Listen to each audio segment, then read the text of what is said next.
Hi everybody, it's Lace, and the holidays are over and we've redecorated our little crafting pavilion here in Diamond Fields, and it's the start of a new year and it's a perfect time to talk about some of the things that they've highlighted that's going to come up in quarter one of 2017.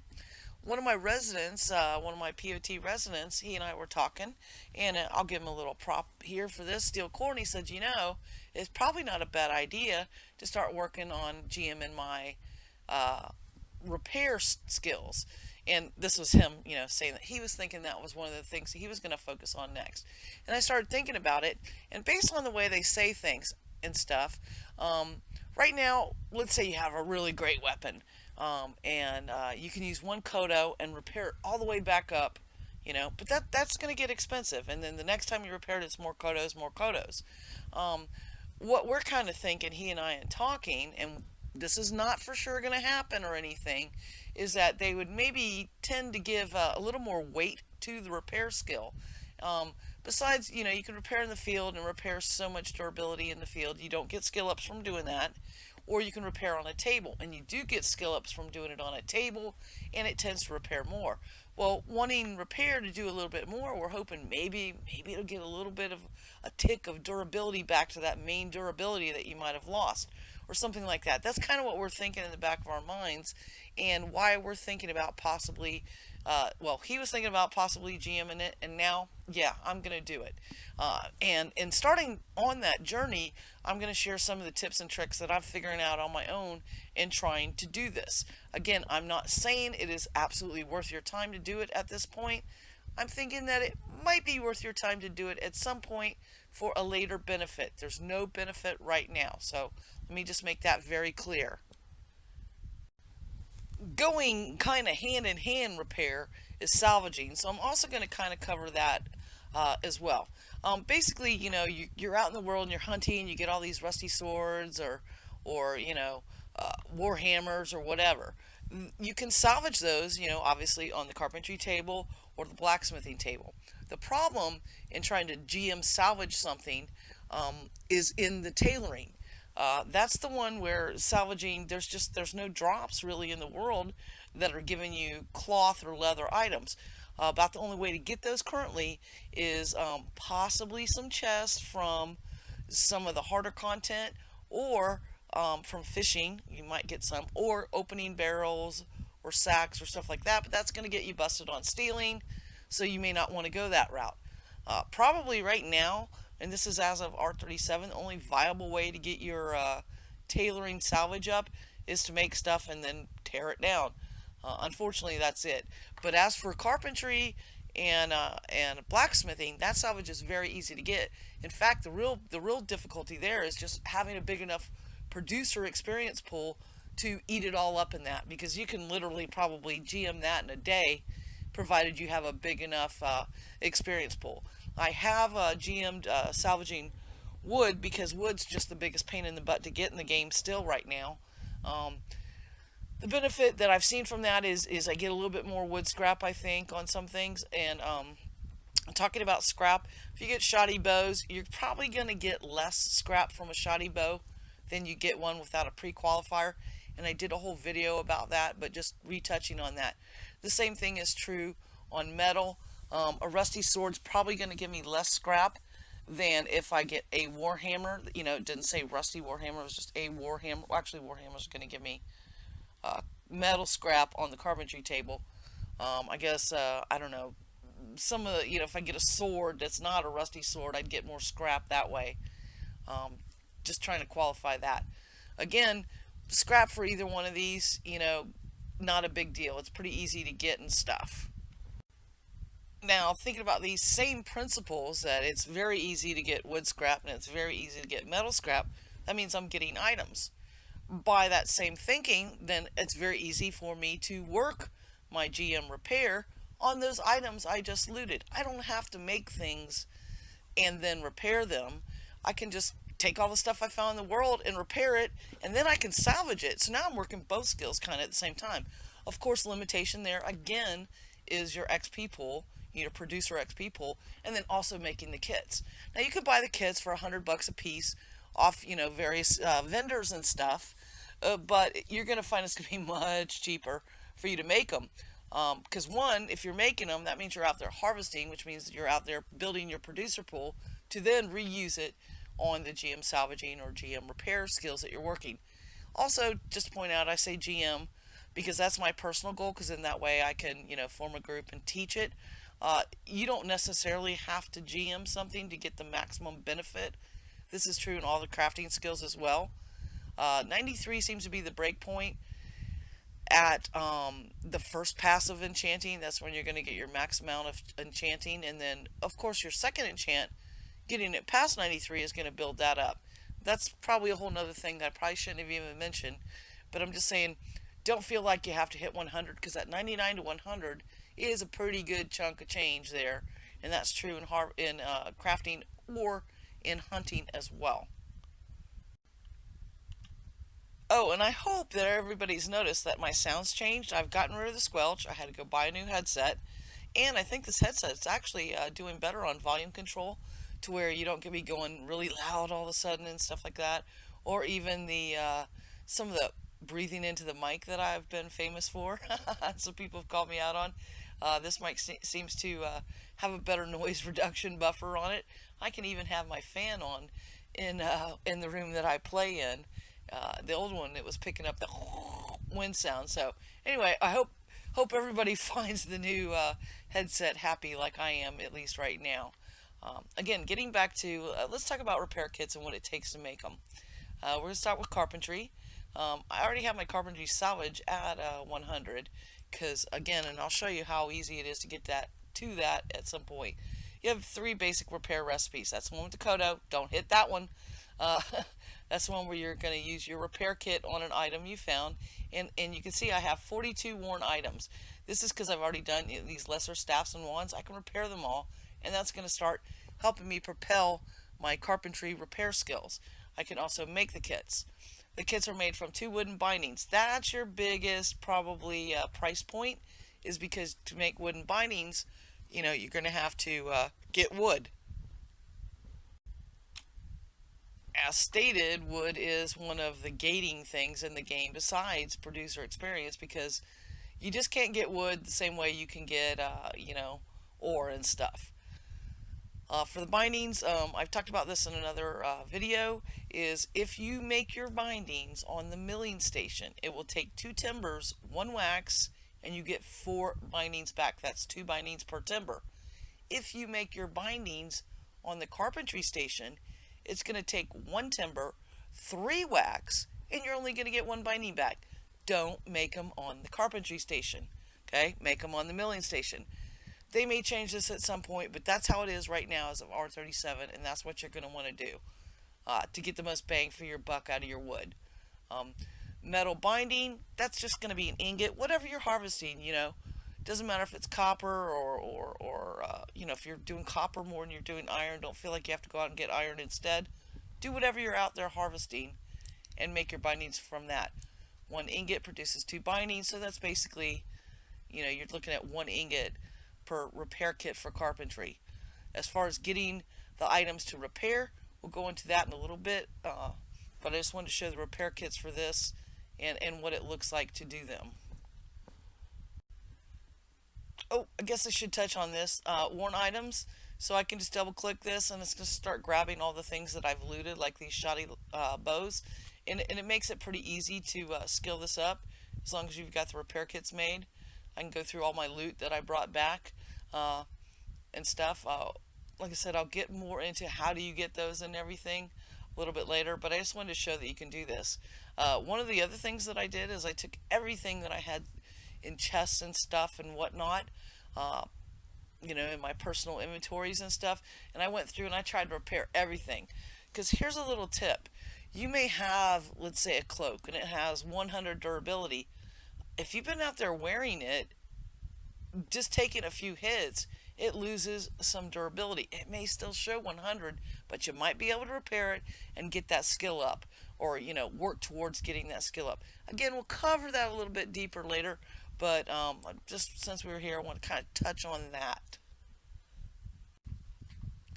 So as I kind of already talked about, the repair kits, again, making them is going to be better. Now, I'm going to make some repair kits for blacksmithing.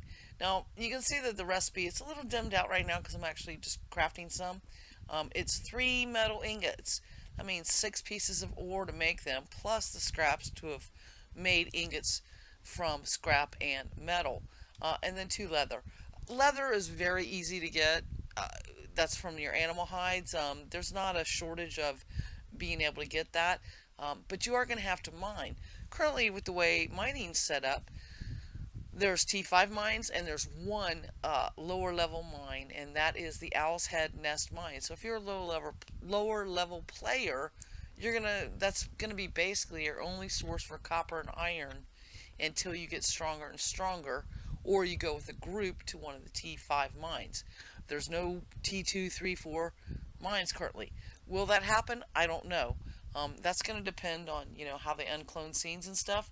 But we are pretty limited in the number of scenes that are mines, and so basically it's the two extremes. You have a very low level one, and then you have a very high level one, and that's in terms of the mobs inside those mines. So a new adventurer can go in and get this ore and stuff in the Owl's Nest mine, but they are gonna, there's mobs they're gonna have to fight.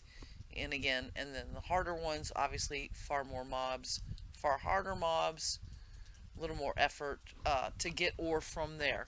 But that's what it takes for the repair kit for blacksmithing. Again, this is dimmed out because I'm crafting, but just be careful. Don't hit the one with the gold kodo. If you have some kodos in your inventory, don't accidentally hit the wrong thing. If you're getting ready to do a repair run, get rid of your kodos so you don't accidentally click the wrong thing. That's just a little beware, beware, danger, stranger, and danger, Will Robinson kind of thing. I almost did it, so that's why I'm kind of say, be careful. You don't want to spin a kodo on a shoddy longbow. To be complete, let's just look at what it takes to make a tailoring repair kit. It's 2 bolts of cloth, which basically, if you have no fabric scrap, that's going to be 8 pieces of cotton. 4 pieces of cotton make 2 threads. 2 threads make a bolt. So, therefore, 8 pieces of cotton to make one tailoring repair kit. And then 2 pieces of leather, which is basically you're going to use your animal hide. Again, I'm not going to get into it's very easy to get leather right now and animal hides in the game. So that's not really a gating point. That's going to make your tailoring kit or your repair kit for tailoring. And then you would, do the same thing like we said. I don't have any worn items in my inventory at present to use. But we're going to get ready and we're going to go to a zone where I am going to spend some time there and show you how you can build all 3 of these skills in the repair way and possibly also the salvage way.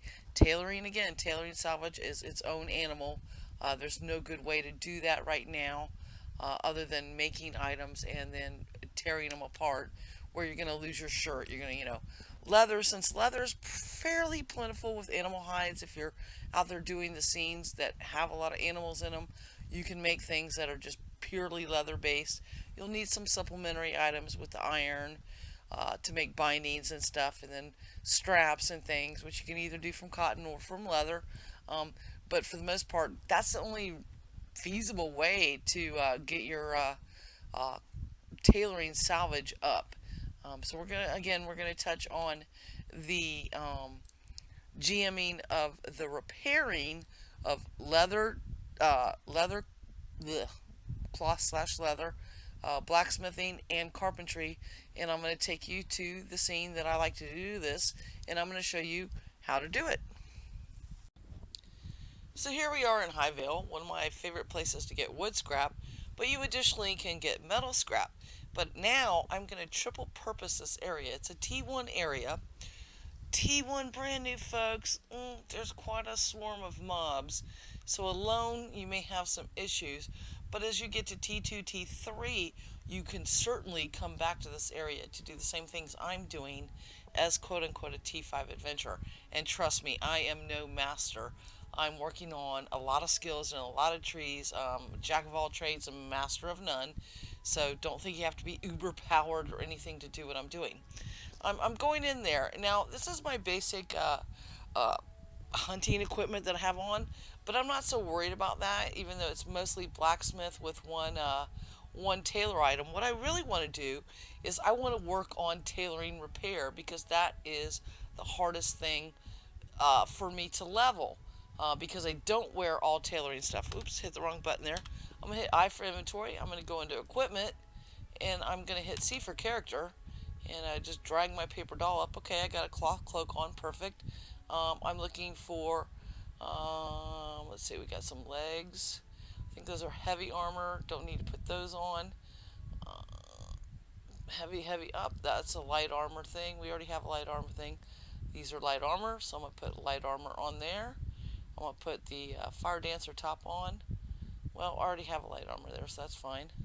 Riding boots, these are light armor. I'm going to put on the gloves. These are light armor.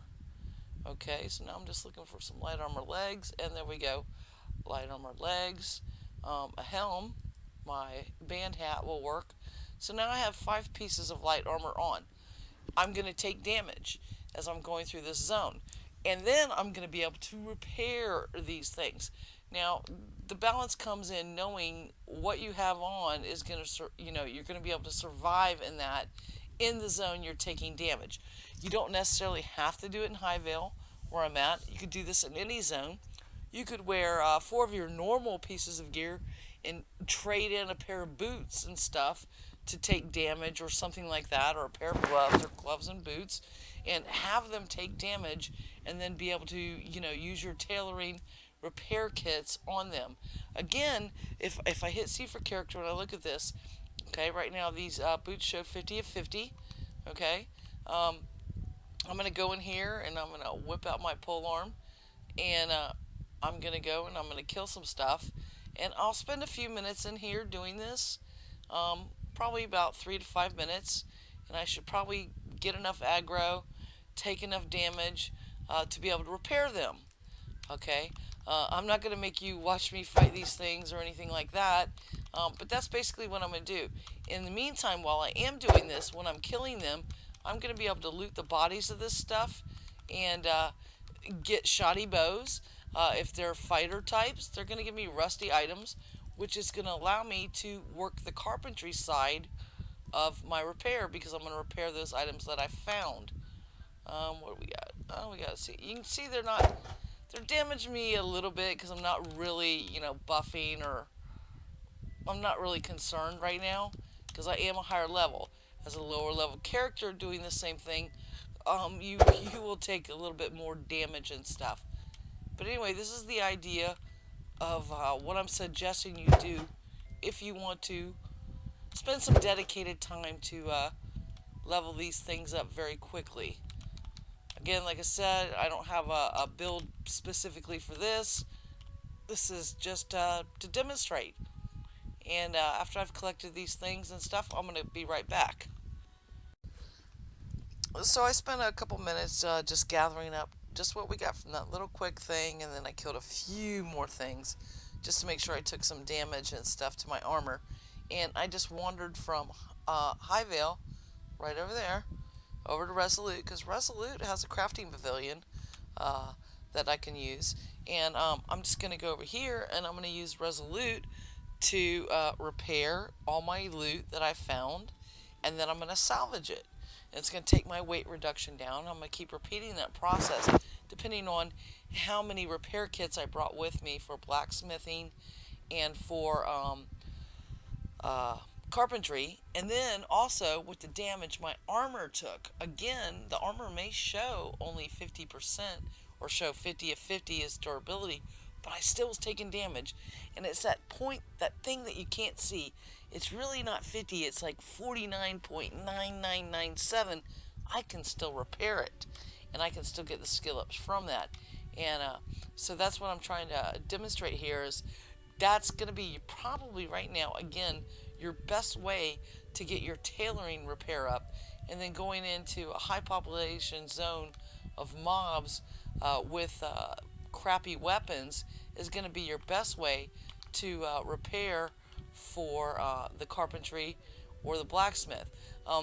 Talking about cities like this, you can kick open barrels and stuff, and we talked about that, barrels, sacks, and all that, and you can find stuff in them. Also, this one has a lot of, like inside this couple buildings here, They have the rusty spears, plate metal armor, this, that, and the other. Guess what? You can't repair that. You can salvage it. So going around looting that stuff, that is one way to get free salvage metal. Again, you're going to take the hit for stealing because, it's an unattended shop, but you're still stealing from that unattended shop. So keep that in mind.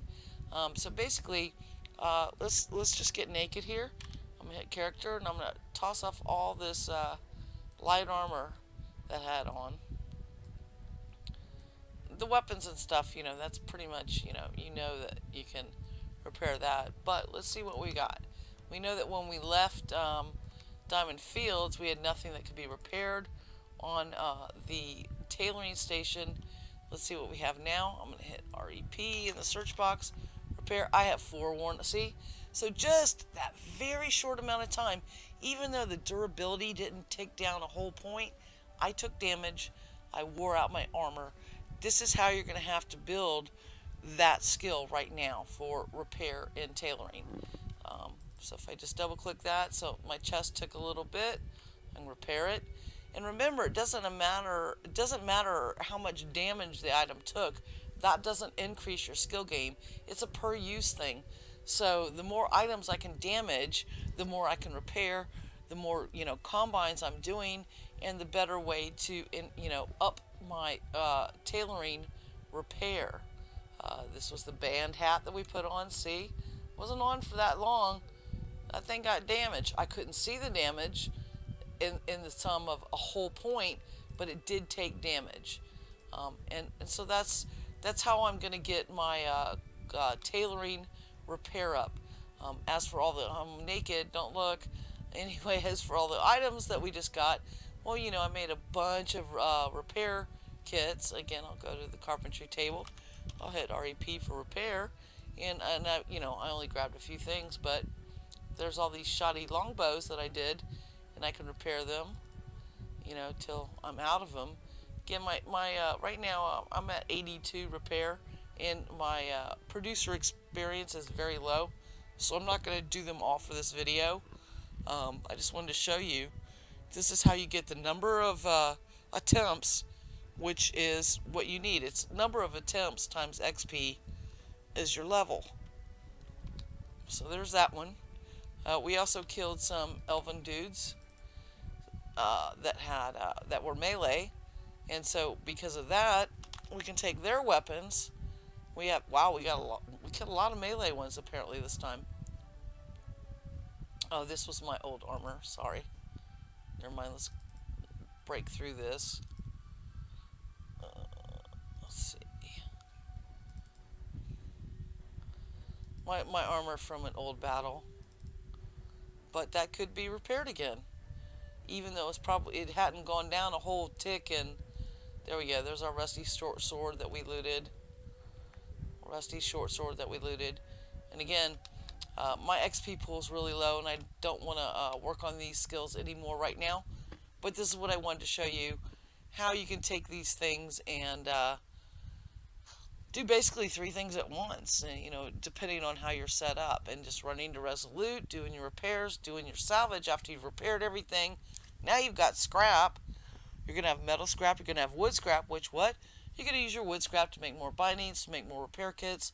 You're going to use your metal scrap with your ingots to make more either bindings for the carpentry repair or the ingots for the blacksmith repair. And that's how this thing comes full circle. So here I am signing off from Resolute. I hope that showed you some different tips and tricks that you can use to work those skills. Again, I'm not saying that repair GM is something you should achieve, or GM salvaging. But with the salvaging, one of the things that I've noticed with especially the rusty swords and stuff like that, I sometimes get ingots back from just doing regular salvage on them and stuff. From the wood, like I said, maybe a little more scrap. I haven't seen I've gotten a timber or wood or anything back. But again, the crafting system is evolving, and hopefully at some point we will be rewarded for this. So think of this video as it's just kind of a prep video, things you might want to focus some attention on. It's not going to have a direct impact so much right now in how you're playing the game, but it's something to think about based on some stuff that they've shown in the roadmap and everything. Um, I would only suggest doing this maybe for the crafters that, let's say you're a specialized blacksmith and you've done everything in blacksmithing except for repair or except for salvage, and you want to be a 100 across the board blacksmither. These are two things that you could do, or you can go into other, other variations of crafting again. But for those that have an interest in this and are thinking the same way I'm kind of thinking, based on my discussion with Steel Core, yeah, this is a just a little helpful way of doing it that you might not have thought about. Hope everybody liked it. Take care, everyone. Happy hunting and be safe.